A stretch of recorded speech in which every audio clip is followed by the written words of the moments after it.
So are fashion shows and fashion weeks really worth it for new brands? Today we're going to uncover the truth about fashion weeks and fashion shows that nobody talks about.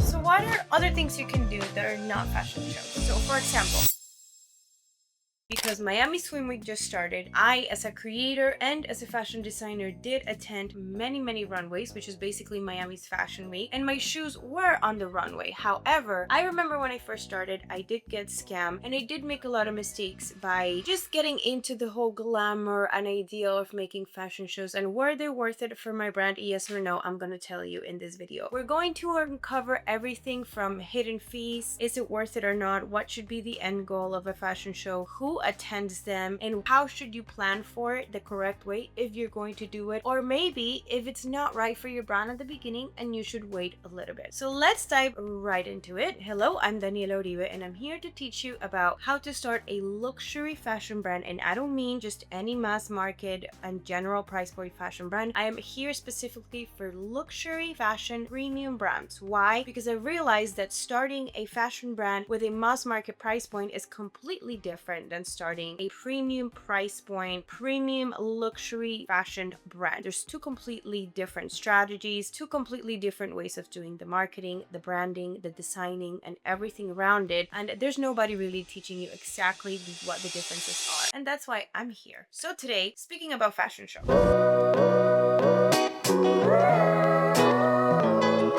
So as a new designer, and I've been a new designer too, I know that your biggest dream has been to be in New York, Paris, Milan, London runways, showing your collections and walking out as the designer of these beautiful creations. And I had the same dream too. And I did do it. I presented in New York Fashion Week and I had multiple runways. And like I said, I just recently had my shoes in Miami Swim Week. And I did present in Paris and Milan in different formats. And there's a reason why. So first, who attends fashion shows? Attending fashion shows are usually buyers, fashion stylists, influencers, celebrities, and people in the industry. However, yes, I know you heard buyers, but are you going to get an order from presenting in a fashion show as a new designer? No, you are not. Who are the buyers that attend? And where did they attend? Yes, the big runways like Chanel and Michael Kors and Tory Burch and Valentino and Dior and Celine, they get the buyers to go and see their collections, and most likely they get orders afterwards. But what is the difference between them and you? Is that they have already established a relationship with these brands. The buyers already have a history with these brands. They know their product, they know what sells for them, they know the quality, they have history of buys with them, they know their lead times, they know a lot about how their business works and how they work together. But a buyer does not know you as a new designer, and even if they see beautiful products at their runway, they don't know the quality, they haven't touched them, test them, fit them, they don't know what your lead times are, what your capability of production is, they don't know if it's a collection that you have currently or that you're not gonna have currently, is it ready to buy, is it not, and they don't know a lot about you as a designer, a business owner, who your team is, who they have to communicate with. There's not a relationship built. So as a new designer, don't have the expectations to get an order of a fashion show, because even though they attend, they don't know you. So first, you have to build a relationship with them. So if you're not going to get a sale from a fashion show, what can you get from a fashion show? What are fashion shows good for when you're first starting a brand? They're good for brand awareness, they're good for visibility, they're good for PR, and they are good for content. What does this mean, and where should you present? Depending on where your brand is located. For example, my brand was first starting here in the US. So my first fashion show was in New York because it's the first market that I'm targeting. You should start small and then expand. Start where you're based, where you're at, and then expand. If you straight up want to go into wholesale and other countries of where you're from, okay, decide on one. Don't do Paris, Milan, New York. Decide one, focus on that one, and see what you can find there, and make sure that that market starts getting to know you, starts getting to know your name. So my end goal was New York because I'm based in the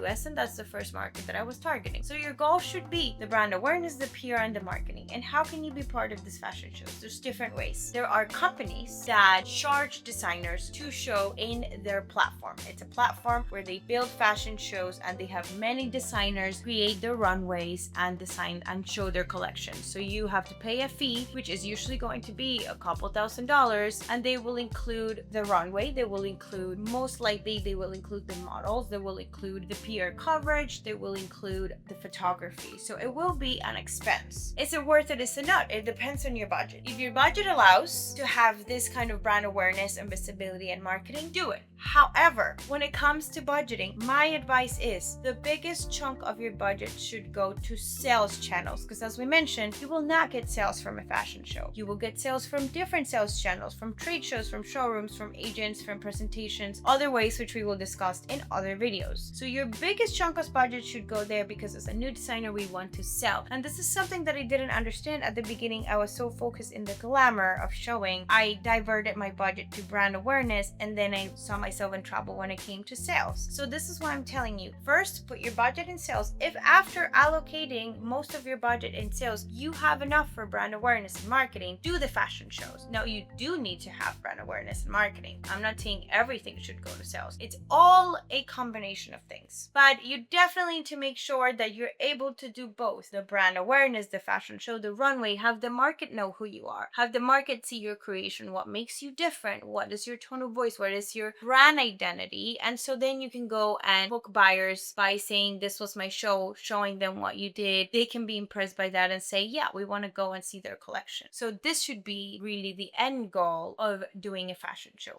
However, when can it go wrong and when can it go right?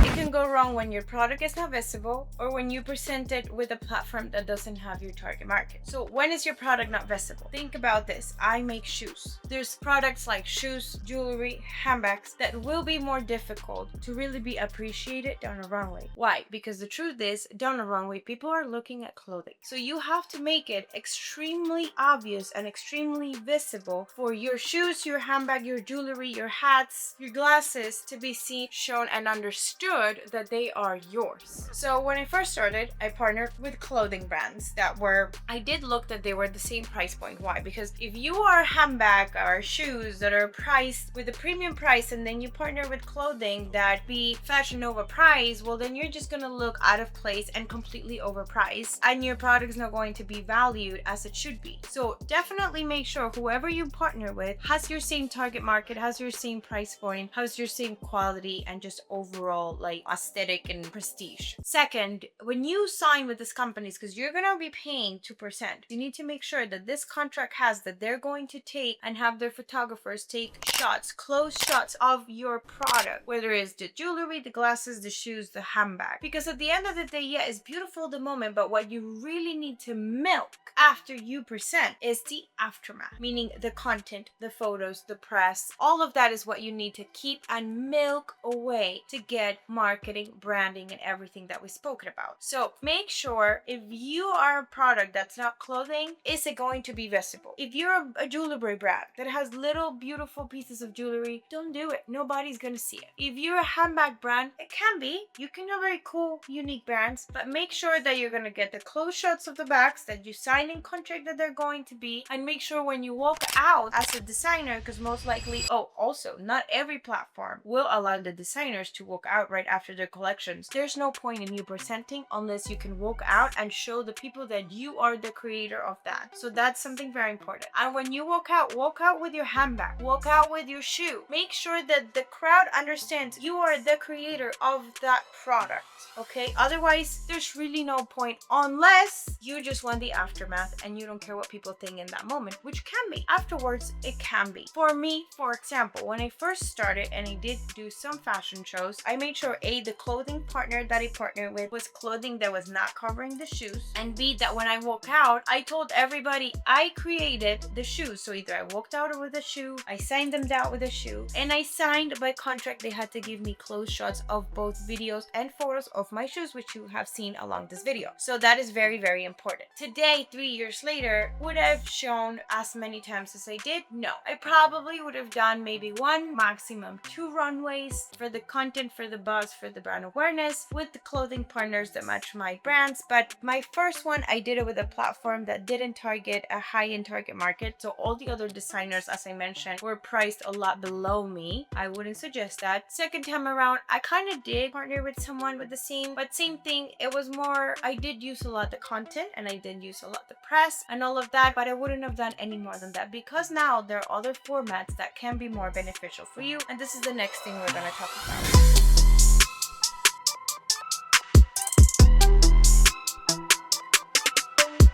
Now, when can they be good for you? Obviously, if you have clothing, show, because that's what's going to appreciate it the most, because you're going to get tons of content from it, for sure. Another time is if you're able to know exactly who's sitting down, or if you're able to invite people sitting down. If you have a PR representation, or if you yourself are going to do the work of inviting the influencers that you want, the stylists that you want, the editors that you want, and make sure the right people are there, you're not just relying on the platform's invites, do it. It's a great place to show and to have people that you can invite and say, come and see my creations. It's a great way to do it too. Another thing that could be great for you is if you're able to dress the influencers that will be there. That's a great thing to do. That's a great marketing. If you have the capability of giving out samples of your clothing, of your shoes, of your handbags to the influencers that go, and draft out a contract where they will all be wearing it and showing it and posting about it and talking about it as the show is also going on, that is also a great way to get a lot of marketing buzz and voice about your brand. Also, obviously, it's good if you partner with the right platform. So make sure you remember this, because I'm telling you, mark my words, when you first start, you will get approached on DMs and emails and everything by so many different platforms claiming to be Paris Fashion Week and Milan Fashion Week and this and that, and they're just platforms, and you really need to understand and make the right questions to know if the right people, the right designers are going to be part of them. Otherwise, you can pay yourself a flight all the way to Paris just to go show with a tiny little platform with some designers that have no name and nobody really important is sitting there watching your collection. Okay, so just make sure you're aware of this. Now, let's finalize with other formats, or what can you do if fashion shows don't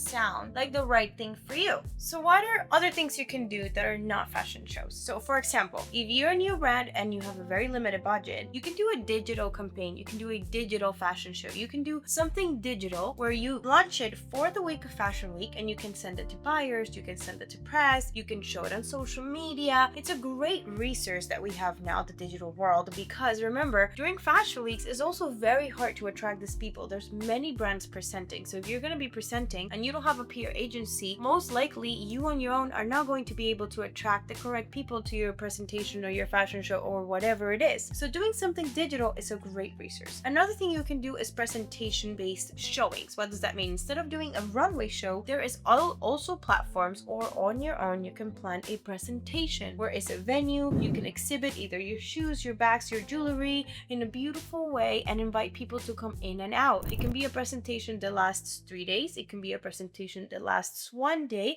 but people, buyers, stylists, influencers can come in and can come out. It's a great format to have. And actually right now, it's one of my preferred formats to do it this way. Another thing is that if you have a sales showroom or agent, which with you have your brand in, you can ask your showrooms, and showrooms are sales agents basically, and we can talk about sales in another video. You can ask them if they will allow you to have a presentation day and bring in people that you invite. It's a great other resource that you can have. You can create your own, where you can partner with a restaurant, you can partner with, I don't know, you can partner with a beauty spa, you can partner with places and say, hey, let's do an event together during Fashion Week where we invite people to come in, see my collection, try your treatments, things like that. It's another great way. So there's many other things that you can do for the same brand awareness and for the same marketing and things that don't require you to always be part of a fashion show, and that could possibly be more beneficial for you. So always keep in mind, conclusion of the video, when it comes to fashion shows, if it's the right platform for you with the right market for you, if you're going to partner with the right designers that are in your same target market, and also to know that the end goal should be your brand awareness, your marketing, and your visibility. And if not, have in mind all the other resources that I gave you to show your collections during Fashion Week. So next video, we can dive a lot more into sales channels and other things. If there's topics that you want me to speak on specifically, please leave me a link below. Subscribe to this channel and let's get building a luxury fashion brand together. See you next time.